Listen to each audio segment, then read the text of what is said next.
Thanks for being there. Professor Pat Utomi'S Big Tent Shadow Cabinet has called for immediate constitutional and electoral reforms to strengthen Nigeria's democracy ahead of the 2027 elections. At a recent forum in Lagos, the group criticized the over-centralization of power in the federal government, advocating for regional autonomy to address issues of marginalization and inequality. They emphasized that restructuring the federation could empower local governments and enhance citizen participation in governance. The cabinet also highlighted flaws in the 2022 Electoral Act, particularly ambiguities that undermine the credibility of the 2023 general elections. They recommended amendments to close these loopholes, including clarifying the process for comparing physical and electronic results, implementing continuous voter registration, and adopting electronic voting system to reduce electoral malpractices. Additionally, they called for the establishment of state police to improve local law enforcement. To ensure the effectiveness of these reforms, the group proposed enhancing the independence and accountability of the judiciary, as well as safeguarding the autonomy of the Independent National Electoral Commission, INEC. They plan to engage with various stakeholders, including civil society organizations and traditional leaders, to build consensus and also to raise public awareness about the importance of these reforms. Now, our guest this morning is Wisdom Chapp-Jumbo, a public affairs analyst. Good morning and welcome to the program, Wisdom. Good morning, thank you. It's good to be here always. Let me add behind Ambassador. How are you this morning? I'm fine. I like the sound of that. Okay.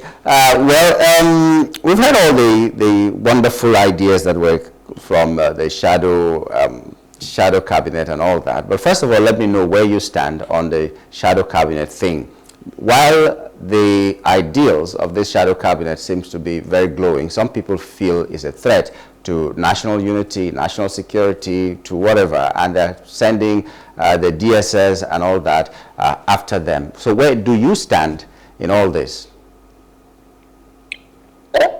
I can't seem to understand why it's a threat. If they are not breaking any law, if they are not breaching any provision of the Constitution, why is it a threat? But I can't seem to understand that argument, really. This is democracy, and there will always be an opposition, and there will always be people that want to checkmate the government.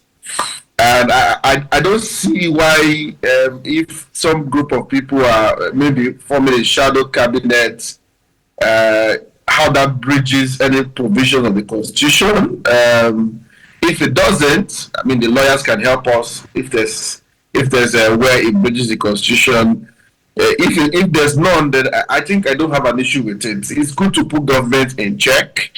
I've heard Pat Utomi explain this whole shadow cabinet thing, and I think it's just another way of opposition, really, to be able to put government in check, ensure that their policies are aligned, are people-centric. They are able to, look at what, the government is doing in different aspects of the country and economy.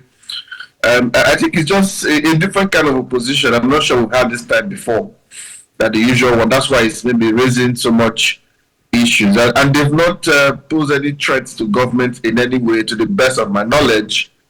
So I think I was part of those people that were shocked that the DSS was going after them. But I think it's a welcome idea, as long as they're not breaching any form of the Constitution. Yeah. So maybe it's a matter of nomenclature, a matter of terminology, a matter of comprehension, because the DSS does not understand. If you say shadow government, to a lot of people who do not understand, it might sound like a parallel government. It might sound like people who want to usurp the powers of the sitting government and all that. So, and if it is a matter of comprehension, it also gives me problems, because why would you not understand something, and why can't you just act simply? So, but do you think Do you think it's extreme or it's out of place to use a name like shadow government? Maybe they should have used something else, like I don't know whether it's correctional cabinet or be suggestion cabinet or something. I don't know whether it's something is in the name. I mean, beyond the name, which I still don't have an issue with. Beyond the name, let's look at what they really, what are they for? What as explained severally, that it's no threat to government, and something they have put together for accountability of government, which is essential for that purpose.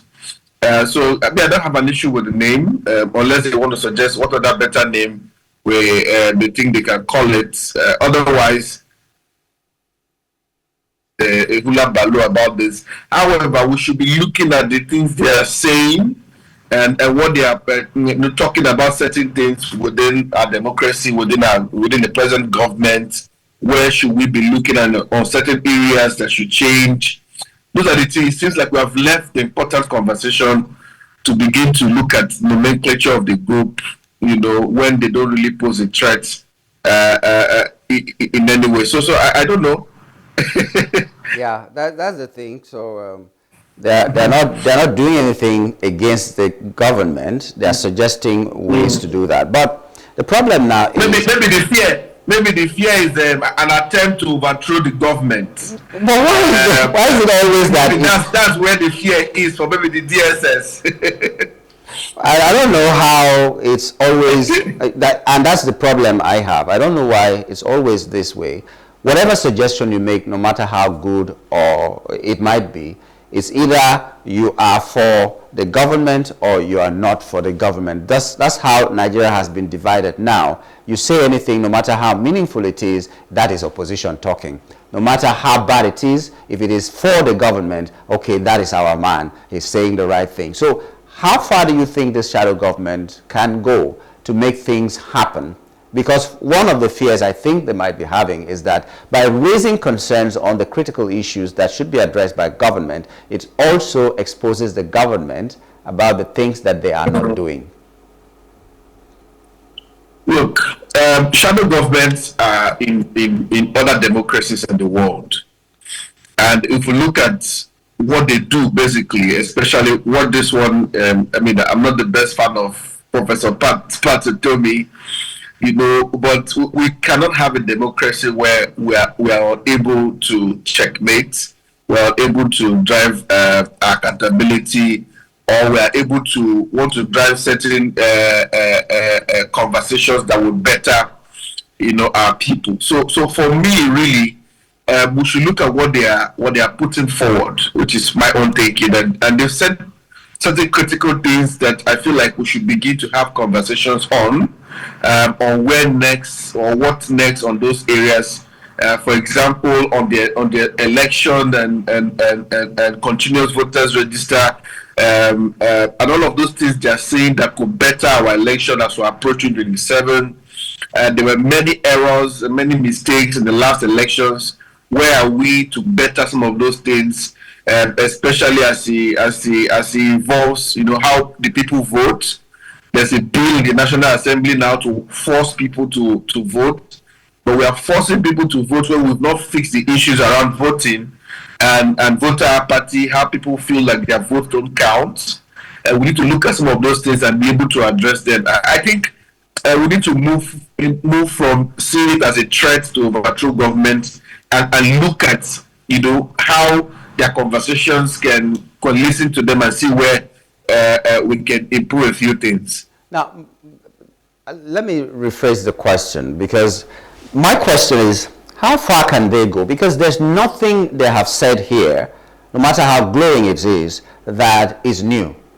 Nigerians have been saying these things, and even, opposition parties have been saying these things as well, even though they don't take them seriously. But anybody who says it, no matter how neutral you are, you're labeled opposition. What can they do differently? That's the big tent now, which is the shadow cabinet we're talking about. What can they do differently that you think will make the government listen to them?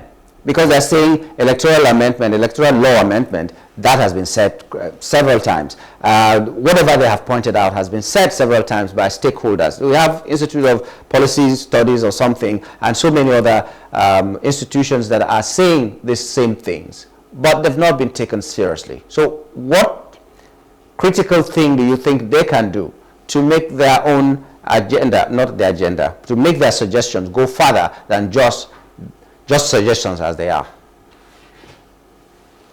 As a group that is looking to stimulate issue-based governance, offer policy alternatives, as tell public debate, I don't see how far they can go beyond what civic organizations are doing really, other than just be another level of pressure on government to look at the critical issues they are raising, because a lot of the time, even though we speak a lot, civic organizations talk a lot, the best we can keep doing is keep talking until the issues are fixed. The moment you go quiet on those issues may just disappear into thin air. So let's look at it, or the way I'm looking at it is another layer of voice on the issues that we already know, to mount another level of pressure on government and to look at this. So you can see the momentum is gathering, which I think is good. But beyond that, there needs to be that voice additional to some of these issues we are raising. They are not new. We are talking about them. Different people are talking about different TV programs, TV shows are talking about them. The people are talking about them. But this, if they are well coordinated, which I hope they will be, to just be another layer of pressure on government on all of these issues. And maybe this would be a different way, because like I said before, shadow cabinets exist in many parts, other democracies in the world. I mean, if you go to the UK, Canada, all of they have this there, which of course the major opposition party usually use as a way to want to see, okay, if we're the ones in government, this is how we would have done it. This government idea, this government policy, this is what we think we would have done differently, and all of that. So Nigeria will not be the first. It may just be a new kind of approach for us in Nigeria. But I think they may not do anything so different from what we know. But that layer of voice, that layer of new layer of pressure on these issues towards government and how we can fix it, I think is a welcome one, so that with those conversations don't die off, in my thinking, which I think I buy the idea. Okay, very good. So it means that I'm glad that you said it's another layer of voice. Maybe iron sharpened iron. If you and I talk, it may not be as strong as when Utomi, for instance, talks. But we still need the people to be like the echo. And it seems as if the people, which I always say is the biggest political party, they are not doing. Maybe it's not the right word to say they are not doing enough. But what else can the people now do to add to the strength of the voice of shadow government, of civil societies, and other stakeholders that have been talking, that have been saying the same things that this shadow government has also re-emphasized? The people now of Nigeria. Yes. My problem always with Nigerians are, when this thing is going bad and it favors them, they will keep quiet. When it's going bad and it doesn't favor them, they will begin to talk. Nigerians need to act differently. And I've always said that the problem in our country, yes, we have a leadership problem, but we also have a people problem.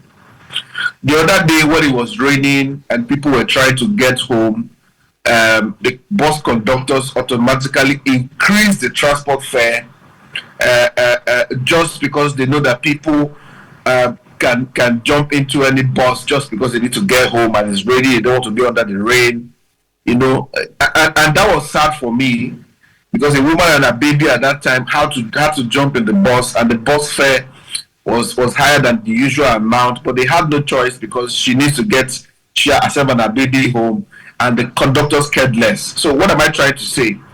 I'm trying to say that Nigerians need to take civic engagement serious.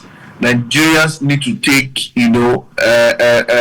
need to do their own part and not blame everything on leaders.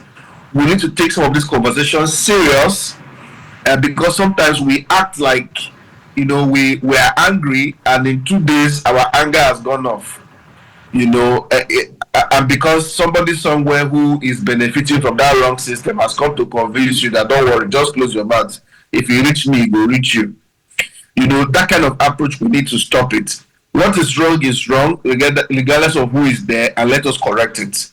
And let us not just support what we need to support because we have our own benefit to it. So Nigerians again are the biggest challenge. That's the people, because of course people in leadership are cut from us the people, so they are not different from we the people.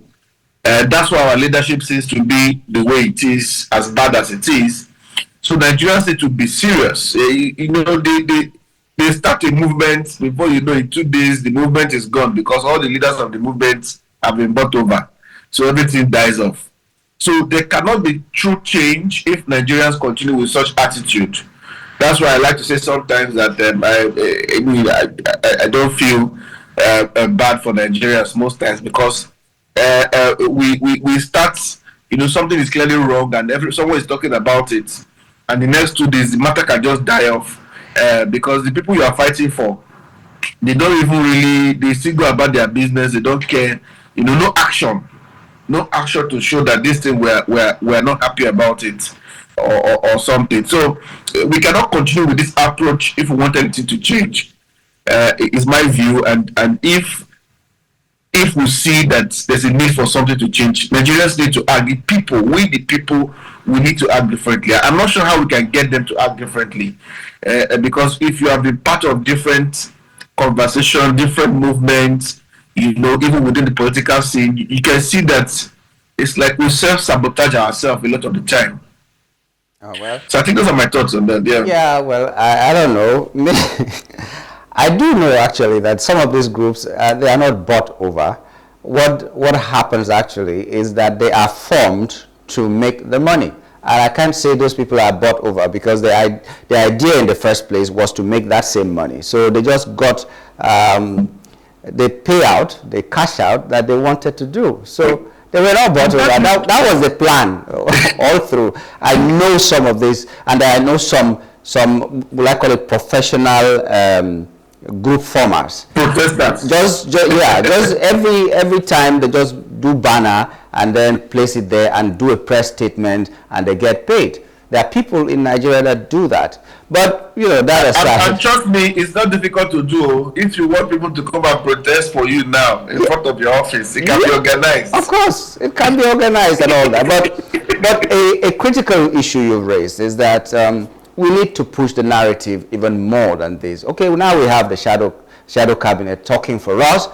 We have the CSOs that have always been talking and all that. We have other people. Some of them are out of government, and it just beats me when somebody says that when you were in government you did not say anything. So it means that when you are out of government you cannot say anything. Sometimes these people are the ones that can expose what is in government, but we don't want them to even say anything because they have been there before. Some of them were there, they didn't know how bad it was until they came out. Some of them maybe because of selfish reasons, but we should give every Nigerian a chance to say what they think is not good enough. But my question is, if we have to think differently, we have to do things differently, we have to say things differently, who should be at the vanguard? Apart from the CSOs and the shadow government we're talking about today, who else do you think can make this movement of the people be more effective? So you see, as a democracy,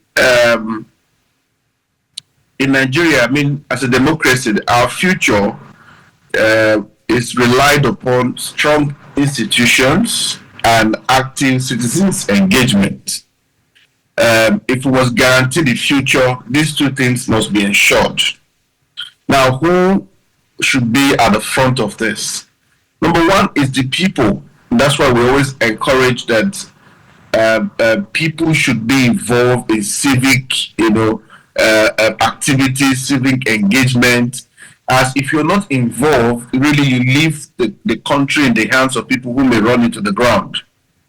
Secondly is strong institutions. How do we achieve strong institutions? Is one, by proper legislation and proper executive to implement, and proper judiciary to interpret. And this is how we strengthen institutions. But if you look at this circle now, by the time the judiciary interprets, most of the time, those interpretations become law or become policy. We need to stick to the laws that we make, and we should stop making it, favorable to who and who is not.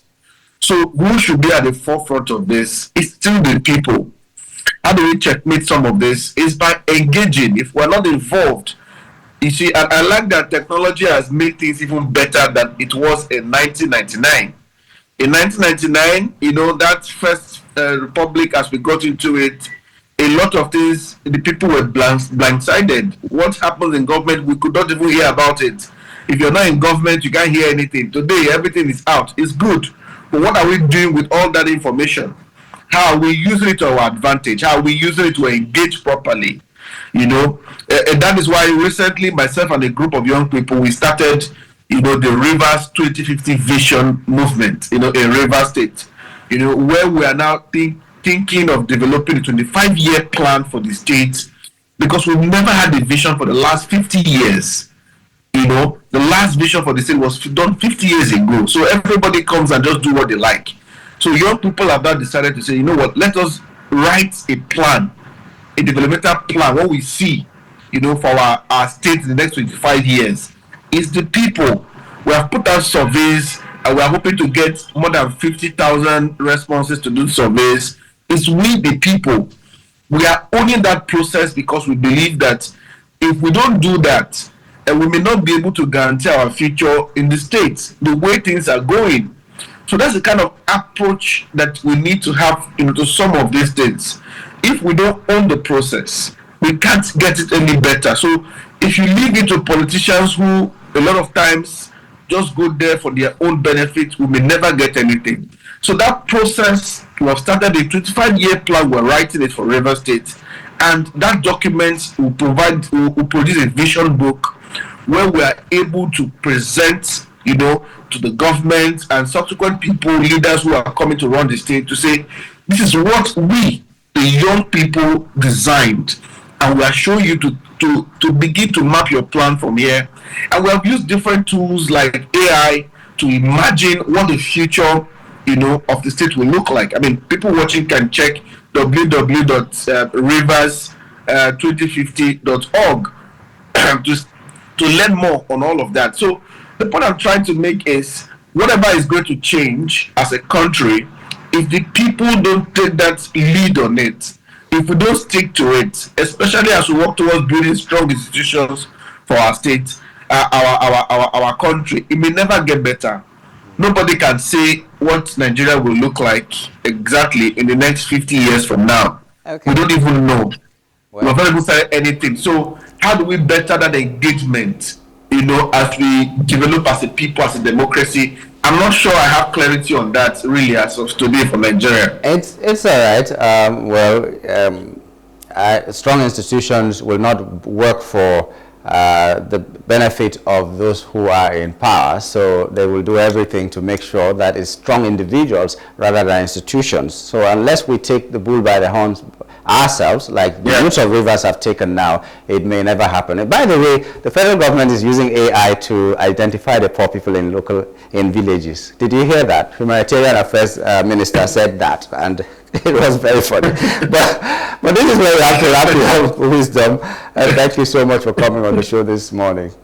Thank you. Thank you. Yeah. All right. We've been talking to Wisdom Chapp-Jumbo, a public affairs analyst, and we were looking at some issues affecting our country, especially as advocated by the shadow cabinet of Professor Pat Utomi, things that need to be done before 2027.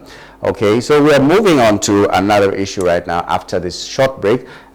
Nigerian Correctional Services denies detaining 26,000 minors. Stay with us.